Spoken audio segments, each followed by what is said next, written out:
Hi, my little unraveled friends. How are we doing this afternoon? You guys know well, some of you know I posted a little bit of a deep dive yesterday on the Karina Cooper trial, and I knew they were going to spill some beans, and they've already started spilling those beans. The can of beans has been opened.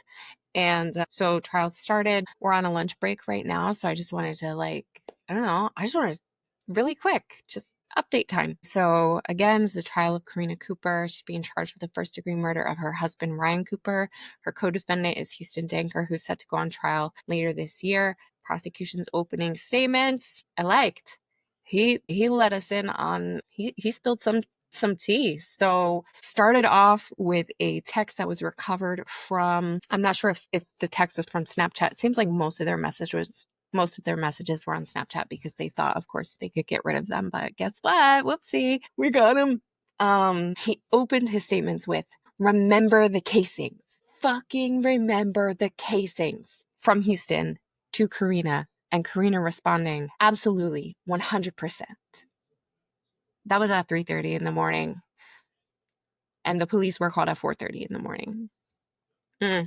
So, yeah, it turns out, Houston Danker, which I suspected, I just couldn't find confirmation of, Houston Danker and Karina Cooper were allegedly having an affair, according to the prosecution, talking about planning a family, all kinds of stuff. And basically, yeah, just the only way they could do that in their minds was to get rid of Ryan Cooper. And then, surprise, surprise, there was about $500,000 in it for Karina if Ryan Cooper showed up dead. Whereas if Ryan Cooper and her got divorced, there was nothing for her to gain, according to the prosecution. They played the 911 call. That was wild. If you guys can listen to it. Maybe I can play it later this evening. Maybe I'll find a clip of it and we'll play it. Police get there.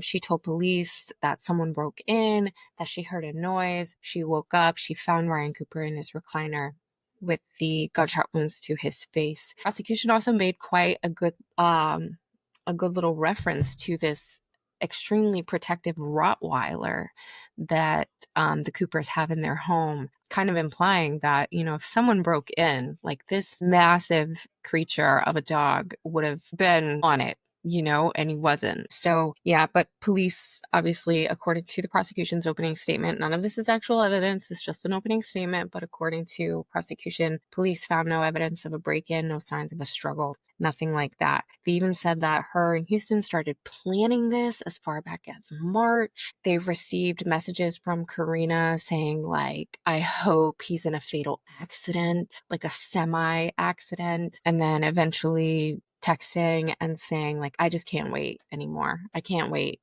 till next year. Or I can't wait till next summer. Or, again, none of this is evidence, but we're going to get there. They have texts, they have Snapchat messages. We're getting there. We're going to get there. It's exciting. Yeah. The first witness that they called was the responding officer. His name was Deputy Kyle Fangman.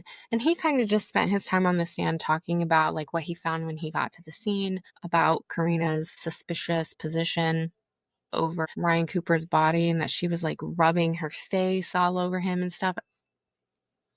It was a little bizarre.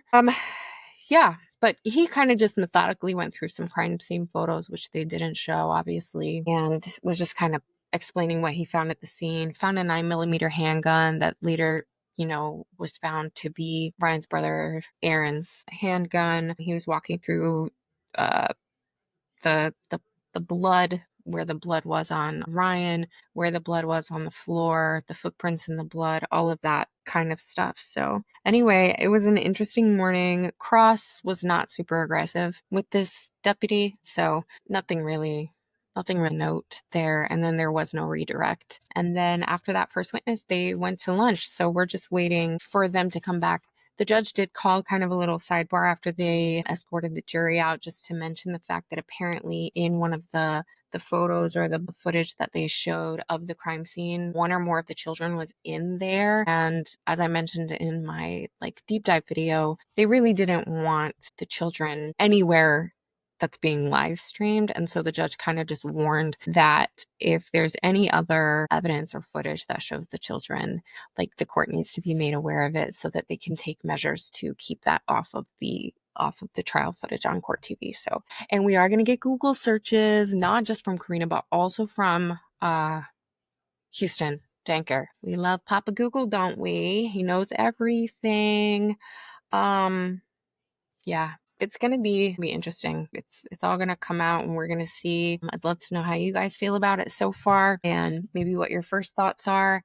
And we're going to go into the afternoon here soon. So if you guys are hanging out and watching, talk to me about it. And I'll probably hop on one more quick time this afternoon just for the full day recap. I'll see you guys soon. Love you.